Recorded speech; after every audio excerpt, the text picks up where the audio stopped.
ಭಾರತೀಯ ಸೈನ್ಯ ತಕ್ಕ ಉತ್ತರವನ್ನು ಪಾಕಿಸ್ತಾನಕ್ಕೆ ಕೊಟ್ಟಿದೆ. ಪಾಕಿಸ್ತಾನದ 9 ನೆಲೆ ಮೇಲೆ ಧ್ವಂಸ ಮಾಡಿದೆ. 100ಕ್ಕೂ ಹೆಚ್ಚು ಸಾವು ಇವತ್ತಾಗಿದೆ. ಆದರೆ ಇನ್ನೂ ಕೂಡ 20-21 ಈಗ ಉಗ್ರರ ನೆಲೆಗಳಿದೆ ಅಂತ ಅಂದ್ಬಿಟ್ಟು ಕೂಡ ಕಂಡುಹಿಡಿದಿದ್ದಾರೆ.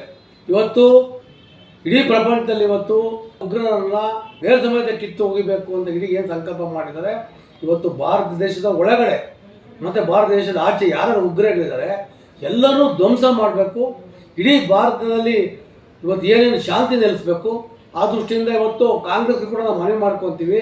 ನೀವೋಗಿ ಒಂದು ಟ್ವೀಟ್ ಮಾಡಿದ್ದೀರಾ, ಯಾವುದೇ ಕಾರಣಕ್ಕೆ ಶಸ್ತ್ರತ್ಯಾಗವನ್ನು ಮಾಡಿ ಮಹಾತ್ಮ ಗಾಂಧಿರವರ ಒಂದು ಫೋಟೋಗಳನ್ನ ಹಾಕಿ ಅವ್ರ ಸಂದೇಶವನ್ನು ಕೊಟ್ಟಿದ್ದಾರೆ. ಯಾವ ಉದ್ದೇಶಕ್ಕೆ ನೀವು ಕೊಟ್ಟಿದ್ದೀರಾ?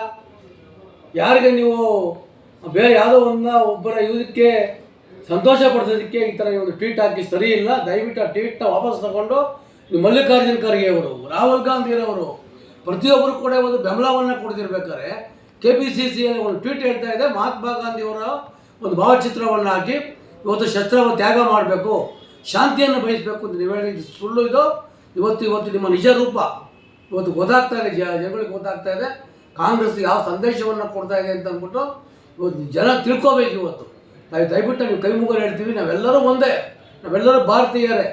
ಇವತ್ತು ಕೇಂದ್ರ ಸರ್ಕಾರ ಏನು ಮಾಡುತ್ತೆ ಅದಕ್ಕೆಲ್ಲರೂ ಕೂಡ ನಾವು ಸಹಕಾರವನ್ನು ಕೊಡಬೇಕು ಅಂತ ಮನವಿ ಮಾಡ್ಕೊತೀವಿ.